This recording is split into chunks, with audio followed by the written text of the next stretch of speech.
Bonjour tout le monde, bienvenue dans une nouvelle vidéo. Aujourd'hui, je fais mon deuxième Saviez-vous que et je vais le faire sur l'histoire du roman. Alors, il faut savoir que le roman, bon, ça s'invente pas tout seul. Puis il y a aussi plein de composantes qui évoluent en même temps que le roman, dont je vais vous parler en fait. Parce que parler juste de l'invention du roman, c'est très intéressant, mais il y a aussi la langue française qui évolue en même temps. Puis il y a aussi l'opposition de versification et de prose. Alors, je vais tout mettre ça ensemble, puis je vais essayer de vous faire du mieux que je peux et du mieux de mes connaissances, un panorama un peu de la naissance du roman et tout ce qui vient avec.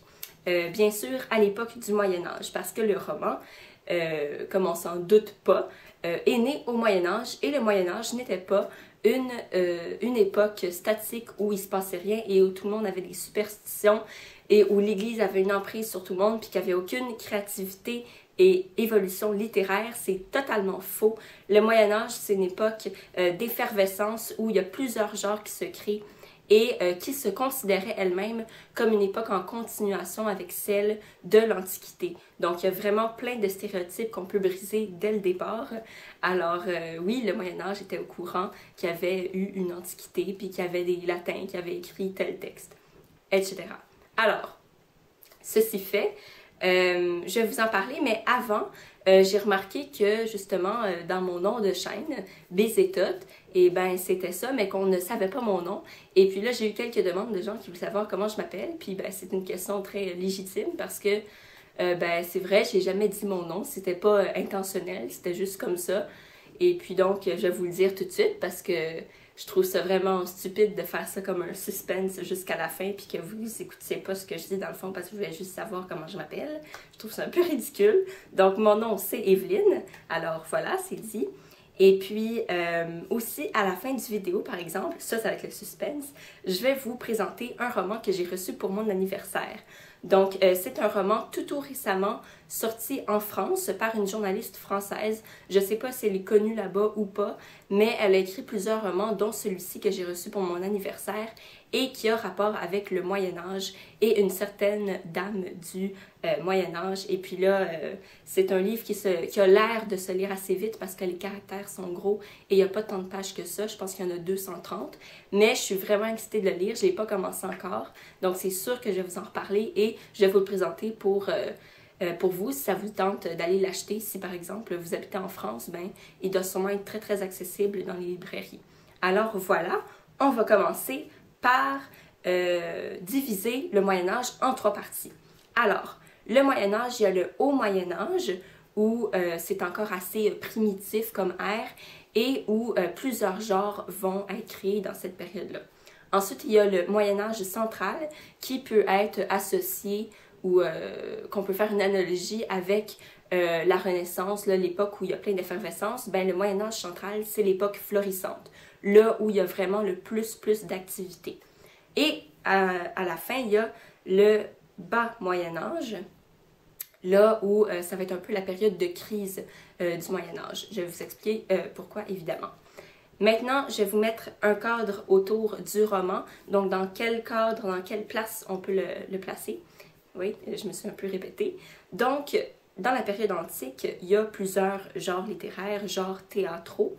Et donc, dans les genres narratifs, on peut retrouver l'épopée, où on va parler vraiment de hauts faits, de grands personnages, toujours dans le passé.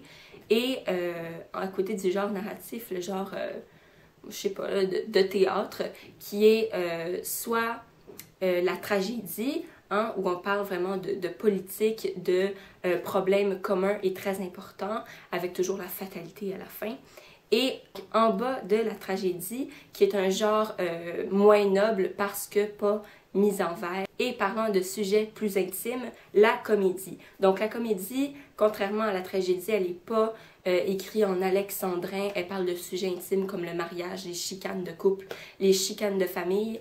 Et justement, certains auteurs de théâtre vont utiliser cette différence-là pour se moquer de la tragédie et de tout leur code. Et voilà, donc la comédie, c'est le côté plus vulgaire du genre théâtral et qui est moins qui n'est pas anobli encore. Donc, il n'y a pas vraiment ces lettres de noblesse. Et en dessous de l'épopée comme genre narratif, il y a un trou en ce moment. Donc, le roman, un genre bâtard parce que il n'y a pas de limite dans le roman, on peut tout mettre dans le roman, il va se nourrir de tout. Ben lui, il va se mettre en dessous du genre de l'épopée. Donc, ça va être le côté plus vulgaire de ce genre narratif, comme la comédie. Et puis, le roman, au contraire de la comédie qui stagne là, dans cette position-là, le roman va chercher à s'anoblir, à prendre ses lettres de noblesse et à être reconnu comme un genre intéressant, pertinent, qu'on peut utiliser dans plusieurs situations. Alors, voilà un peu les gros cadres du Moyen-Âge et du roman. Maintenant, c'est à savoir qu'en France, la langue parlée officielle, c'est le latin.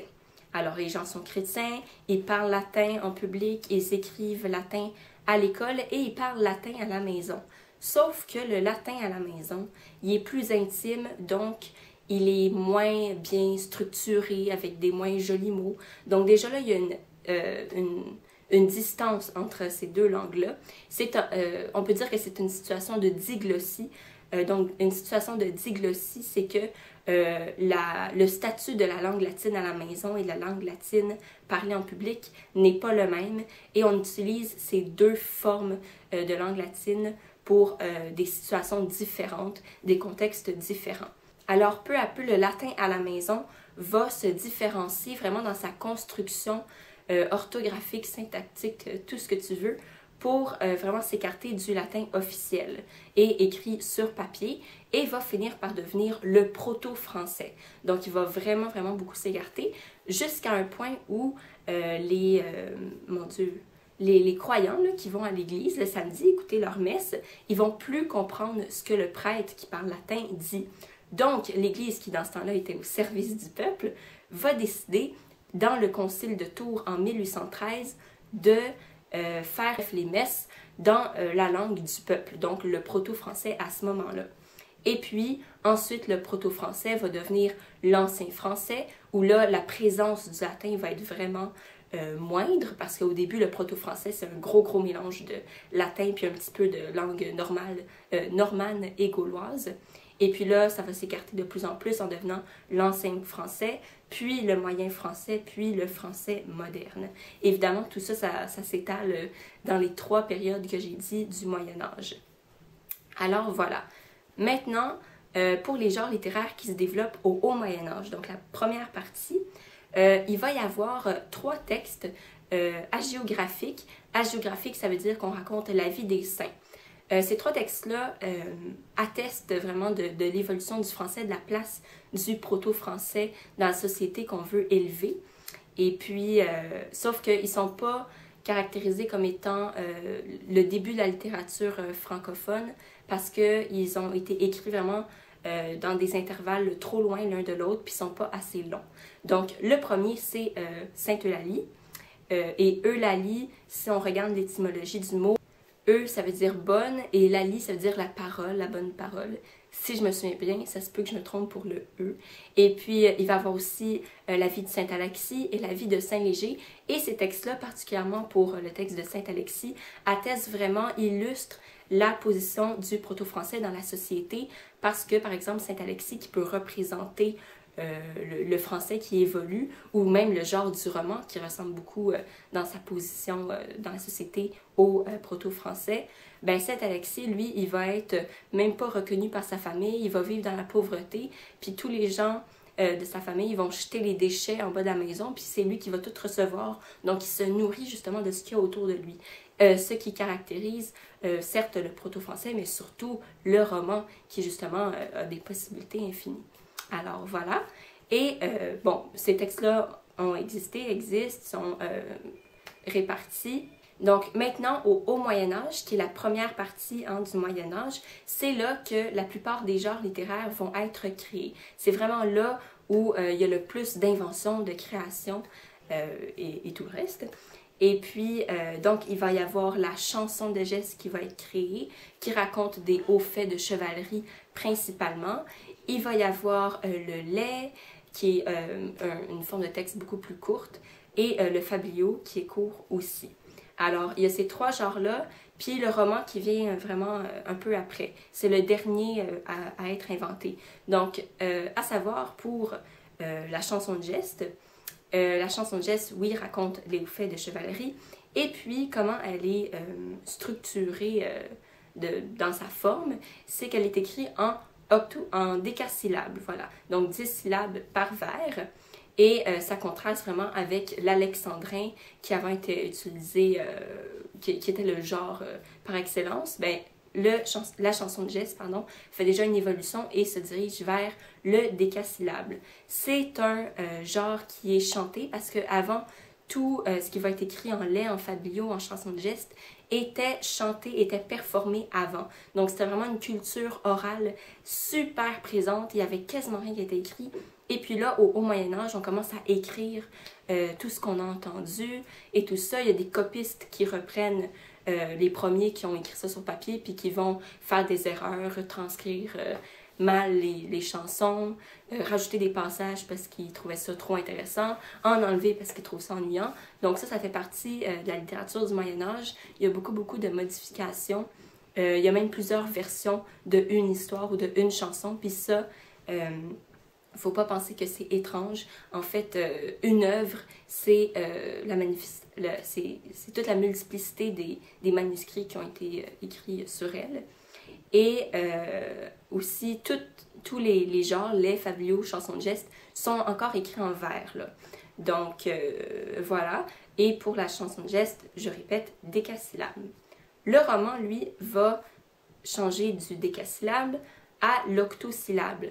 Autre chose en opposition avec la chanson de geste parle vraiment d'une communauté. Les personnages représentent des types, des rôles importants dans la société. Donc le chevalier qui va se battre non pas pour ses intérêts personnels, mais pour la France en entier, pour Charlemagne dans l'époque carolingienne, comme la chanson de Roland. Et puis c'est vraiment tout collectif, puis on écrit selon la communauté dans laquelle on est. Donc si on est à la ville, on va faire de la lyrique courtoise, et si on est à la campagne, on peut faire aussi de la lyrique courtoise, mais dans le système féodal, donc où il y a le seigneur qui a son vassal, et puis etc. Le poète qui chante à sa dame son amour, mais qu'elle, elle ne l'écoute pas, etc., etc. Donc, il y a tous ces genres-là. Donc, l'écrivain, si on peut dire l'auteur, parce que l'auteur, son statut n'est pas du tout encore officialisé au Moyen-Âge. C'est vraiment sur le tard, que l'auteur va avoir des droits, hein, et puis qui va être reconnu et que son texte va être dispersé en une version seulement et non pas en 10 versions différentes. Et ce que je voulais dire, je me perds dans mes idées. Oui, donc, on écrit pour une communauté dans la chanson de geste, et dans le roman, c'est vraiment l'individualité qui va prendre la place. Donc ça, c'est une très grosse évolution que le roman apporte, parce que là, chaque personnage va avoir une conscience des pensées personnelles. Le rôle de la femme va être accentué, parce que dans la chanson de geste, la femme a le rôle de personnage de papier pour lequel on chante, mais ne fait rien d'autre. Des fois, elle n'est même pas dans la chanson, on fait juste la nommer comme ça une fois dans le récit. Alors, le roman, lui, il met la femme dans le roman, et puis il lui donne un rôle, et puis il donne à l'homme le pouvoir et les moyens d'essayer de vraiment consommer son amour avec sa dame.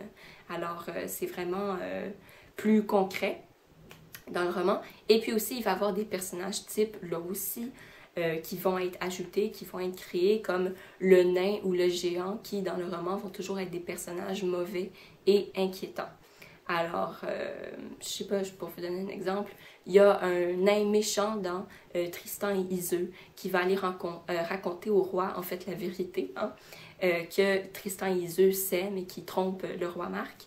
Le roi Marc va aller les espionner, et puis Tristan et Iseult sont dans un rendez-vous amoureux, mais par chance, Iseult, qui est à côté d'une fontaine, va voir le reflet du roi Marc qui les espionne, et là, elle va modifier la conversation pour pas que le roi Marc soupçonne le méfait. Mais bon, là-dedans, j'avoue que les rôles sont un peu inversés, là. On appuie les amoureux dans l'adultère, alors qu'on devrait appuyer le roi Marc qui, lui, n'a pas commis de péché, mais le nain reste le personnage méchant qui dit des choses méchantes, qui trompe les gens, etc. Donc, voilà. Et puis, autre chose aussi, le roman, ça va être des vers plus longs et tout ça. Donc, oui, c'est par octosyllabe, mais on va vraiment développer, et ça va prendre plus de pages. Et au début, on dit faire un roman. Donc, écrire un roman, c'est relié à la matérialité de la chose, au livre en lui-même. Et plus tard, on va finir par dire écrire un roman. Donc, pas faire un roman, pas faire une mise en roman, mais vraiment écrire le roman. Et ça va devenir un genre par lui-même qui, comme je l'ai dit plus tôt, va se nourrir de plusieurs choses. Alors voilà, c'est pas mal le gros panorama de l'invention du roman. Plus tard, évidemment, les vers vont se transformer en prose. Donc on va commencer au Moyen-Âge central et au bas Moyen-Âge à tout réécrire les œuvres qu'on avait écrites en latin en français, en ancien français. Donc, vraiment, où on commence à faire la mise au point de tout ce qu'on a, c'est au Moyen-Âge central, au Moyen-Âge florissant. On met tout en place. Et puis, quand c'est fait, là, on commence à parodier avec des romans parodiques comme Don Quichotte. C'est seulement quand on connaît bien les bases de notre littérature qu'on peut la détourner, la déformer. Pourquoi c'est une période de crise, le bas Moyen-Âge? C'est aussi avec tous les problèmes politiques, les guerres, et puis avec le changement, vraiment les évolutions qui viennent, comme l'invention de l'imprimerie, qui va changer le rapport au texte vraiment, parce que avant le roman est dans un manuscrit, il y a des copistes qui modifient tout le temps tout, et puis vraiment c'est écrit à la main, il y a des images, des lettrines, des miniatures, tout ça, et puis avec l'imprimerie, ben là on met une version d'une histoire, et puis il n'y a plus de copistes, et puis c'est plus rapide. Donc vraiment le rapport au texte change, et l'arrivée de la Renaissance qui augmente vraiment la crise du Moyen-Âge. Alors voilà, je pense que c'était tout. J'espère que ça vous a fait un beau panorama du roman et que vous avez compris quelque chose dans ce que j'ai dit. Si c'était pas clair ou vous étiez trop mélangé, n'hésitez vraiment pas à me l'écrire en barre de commentaires, ça va me faire un plaisir de clarifier. C'est sûr que pour moi, bon, d'avoir tout débité ça par cœur, sans notes, pour essayer de me rappeler, parce que je peux pas lire puis vous en parler, puis lire puis vous en parler, là, ça serait vraiment ennuyant. Ben, c'est peut-être un défi, puis j'espère l'avoir réussi avec brio. Sinon, ben, au pire, j'en ferai un autre. Alors maintenant, je vais vous présenter le roman que j'ai reçu pour ma fête et je suis vraiment excitée, il a l'air vraiment, vraiment bon. Alors, c'est d'abord écrit par qui? Par Clara Dupont-Mono. Alors voilà, j'espère que j'ai pas massacré son nom.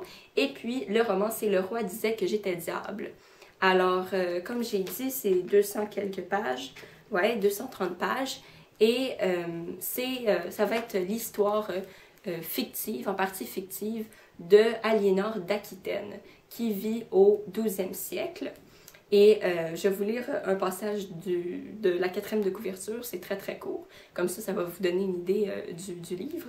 Depuis le 12e siècle, Aliénor d'Aquitaine a sa légende. On l'a décrite libre, sorcière, conquérante. Le roi disait que j'étais diable, selon la formule de l'évêque de Tournai. Alors voilà, l'auteur va décrire les premières années comme reine de France aux côtés de Louis VII. On est dans un contexte historique vérifié, là, il va y avoir des bases vraies, j'ose espérer, mais vraiment c'est les premières années de son règne à Aliénor que l'auteur va inventer. Et puis ça rend la chose très excitante parce que je vais sûrement retrouver des références que je vais pouvoir connaître. Peut-être vous aussi, avec ce que je viens de vous dire, ça va pouvoir vous aider. Peut-être qu'il va y avoir des liens avec la littérature, pas juste la politique, par exemple. Alors, j'ai très hâte de découvrir ce petit roman-là. J'espère que ça va être un bijou. Et je vais vous en reparler dans une prochaine vidéo. Alors, voilà, c'était tout pour aujourd'hui. J'espère que vous avez apprécié. Alors, d'ici une prochaine vidéo, je vous souhaite de passer une super, super belle journée. Un beau mois d'octobre aussi. Alors, voilà. Bye bye!